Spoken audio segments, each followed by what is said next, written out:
Mexico, the golden cradle of boxing, has given us, since the dawn of time, true warriors of the ring.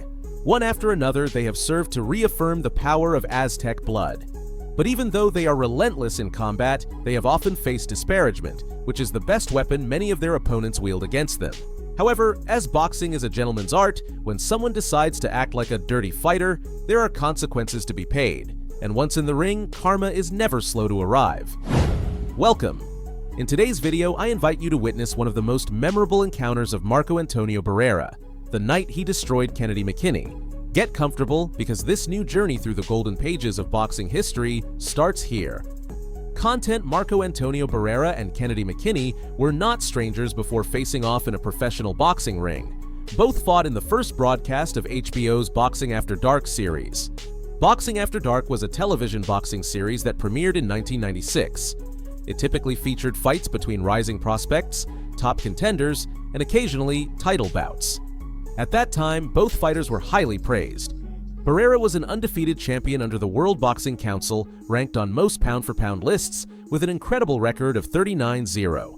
In the minds of many, Barrera was expected to rise as the next Mexican superstar, following in the footsteps of Julio Cesar Chavez, the Caesar of boxing. Meanwhile, Kennedy McKinney, an Olympic gold medalist and former IBF super bantamweight champion, had also earned some impressive credentials. Before the fight, it was known that there was a bit of rivalry between the fighters. At a press conference, McKinney lashed out at Barrera and promised victory. In response, Barrera struck him, and a near brawl broke out as both camps had to separate the fighters. With this build-up, the upcoming bout was bound to be anything but ordinary. The fight. The fight took place on February 3, 1996, at the Great Western Forum in Inglewood, California. It was Barrera's fifth defense of his WBO Super Bantamweight World title. The judges for the match were Lou Flippo, Robert Byrd, and Ismael Huiso Fernandez. McKinney entered the ring as the challenger with a professional record of 28 wins, 17 of them by knockout, alongside only one loss and one draw. During his introduction, some boos could be heard. Barrera, with 6 years of experience and 39 professional fights, boasted a perfect record of 39 wins, with 27 by knockout. The Mexican fighter was introduced as considered by many to be one of the best in the world, and upon hearing his name, the crowd went wild. With Pat Russell as the third man in the ring, the fight began. Round 1, Kennedy tried to keep Barrera at bay by extending his left hand and moving around the ring. Barrera sized him up just enough before launching his first combination, sending the audience into a frenzy. Kennedy promised to be sharp with the jab tonight. He's starting out working it. From that moment on, Barrera became the aggressor in the round, pushing McKinney against the ropes and landing a solid barrage of punches.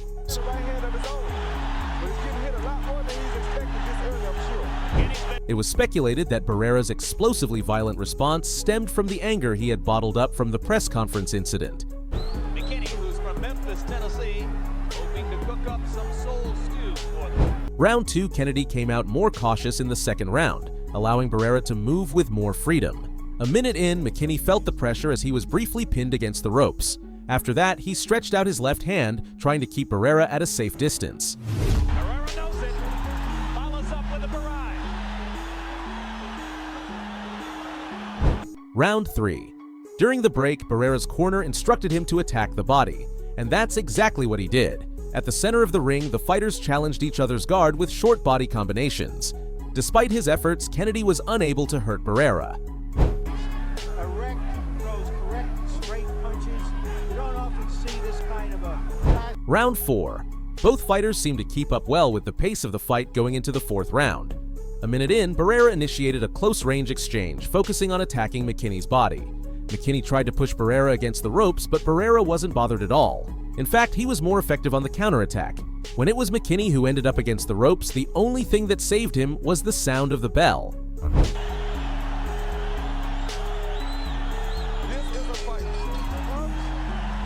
Round 5, McKinney's left hand continued to test Barrera's guard, while Barrera used his excellent footwork to move around the ring.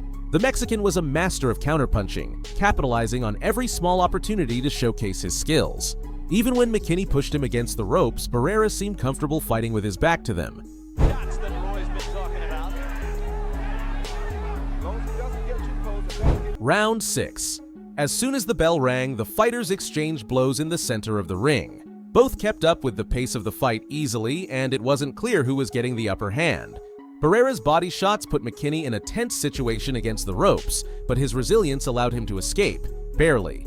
Ironically, back in the center of the ring, Barrera dealt far more damage with deadly combinations to both the body and head. Here comes Barrera. Once again, McKinney was saved by the bell after being trapped against the ropes.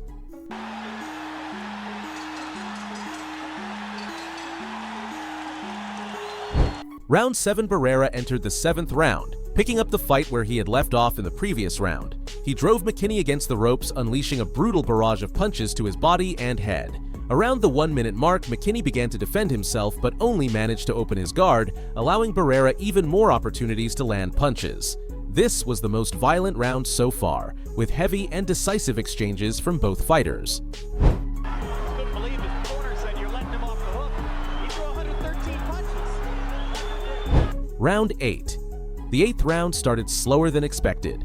Both fighters seemed to agree to take a step back and keep a safe distance. A minute passed with nothing significant happening, as they both extended their left hands like it was the feeling out process of the first round. However, nearing the 2-minute mark, Barrera was suddenly possessed by a burst of energy and knocked McKinney to the canvas. A right hook started the combination that sent McKinney's nearly lifeless body down. That's all he should do. He should not press him too much. Hit him once. Oh, so he can't get caught back. Down goes Kennedy McKinney. Sitting on the canvas, he took the first few numbers of Russell's count, but stood up at 7. When the fight resumed, Barrera pounced on him like a wild beast on its prey. McKinney tried to backpedal but nearly collapsed again, only kept upright by the ropes, which prevented his gloves from touching the ground. In the corner, he was punished like never before. Moments later, McKinney fell to the canvas for the 2nd time. He was back on his feet at the count of 3, but Russell continued until the mandatory 8 count. 23 seconds remained in the round. McKinney tried to run from Barrera, moving along the ropes, but the Mexican closed in. Barrera turned into an executioner, delivering a public beating to McKinney. Surprisingly, McKinney managed to survive until the sound of the bell.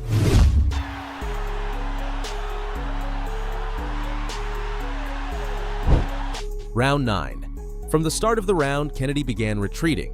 Barrera followed closely without wasting a single punch. Occasionally, McKinney found himself trapped against the ropes where he took punishment, but he spent most of the round moving, trying to avoid the consequences of standing toe-to-toe with Barrera.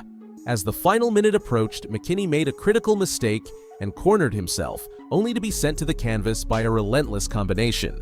He got up immediately, but Russell counted to 8. When the fight resumed, McKinney engaged in an even more desperate retreat. It's just combination. Heard him say to Russell, I'm all right. You heard Russell say, you gotta show me something. Round 10. Kennedy had no intention of trading punches with Barrera. His only option was to keep his distance and survive the last 9 minutes of the bout. Barrera adhered to the principle of quality, not quantity, conserving his energy and not wasting punches that wouldn't land. He kept close to McKinney, allowing him to throw a few of his own punches while reaffirming his dominance as the clear aggressor. One thing that also should be noted here is McKinney sacrifices his head for his body. Round 11, Kennedy's strategy of surviving until the end seemed to be working. By maintaining distance and throwing punches, only to solidify his stance as the challenger, he was buying himself enough time to finish the fight on his feet. However, a hard right hand from McKinney made Barrera lose his balance, causing him to touch the canvas with his glove. Oh, good hard right hand. Russell gave Barrera a standing count, and no one was more disappointed than Barrera himself. After the fight resumed, Barrera stumbled again in almost the same spot, putting his glove on the canvas once more. However, since it wasn't caused by a punch, it wasn't ruled a knockdown. This series of events likely fueled Barrera's fire, setting the stage for the dramatic conclusion just around the corner. McKinney wins this round. This will definitely make the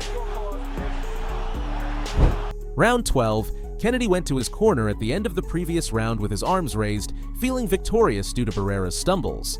But when he came back out, an Aztec warrior was ready to show him why you shouldn't count your chickens before they hatch. As soon as the bell rang, a powerful right hand from Barrera sent Kennedy crashing onto his back. The crowd erupted in euphoria. McKinney beat Russell's count and returned to the fight, attempting to keep his distance by extending his left hand and moving around the ring, but it was too late. With the crowd chanting his name, Barrera went into devil mode, unleashing a fury in the ring. A sadistic combination of punches drove McKinney into the ropes, where he clung on in an attempt to stop Barrera's relentless assault. Almost immediately after the referee separated them, McKinney was on the canvas again. There appeared to be a right-hand blow to the side, but Russell ruled it a slip. Moments later, a devastating left hand from Barrera sent McKinney back to the canvas. Once again, Russell seemed to view it as a slip. Frustrated, Barrera turned up the intensity, transforming the ring into a scene of carnage. He chased McKinney around, determined not to let him be saved by the bell. 2 consecutive right hands sent McKinney crashing clearly to the canvas, and this time there was no confusion. Without even starting the count with McKinney sitting against the ropes, Russell waved off the fight, signaling the end. McKinney's strategy had failed. He hadn't made it to the judge's decision. At 2 minutes and 5 seconds into the 12th round, Marco Antonio Barrera secured a victory over Kennedy McKinney by technical knockout. Once again, Aztec blood demonstrated its supremacy in the sport. And that's it. Conclusion. This fight served as a prelude to the great matches that would later come in HBO's Boxing After Dark. Following this bout, Barrera was viewed as one of the sport's most promising prospects, while McKinney, at 30, would win another title a year later, but would slowly drift away from the sport afterward. It's true that time puts everything in its place. If you've made it this far, thank you. Remember, the best way to support my content is by leaving a like on the video. Did you think Barrera would win this fight without needing a decision from the judges? Did you see any real chance for Kennedy to steal the victory? I'll see you in the comments.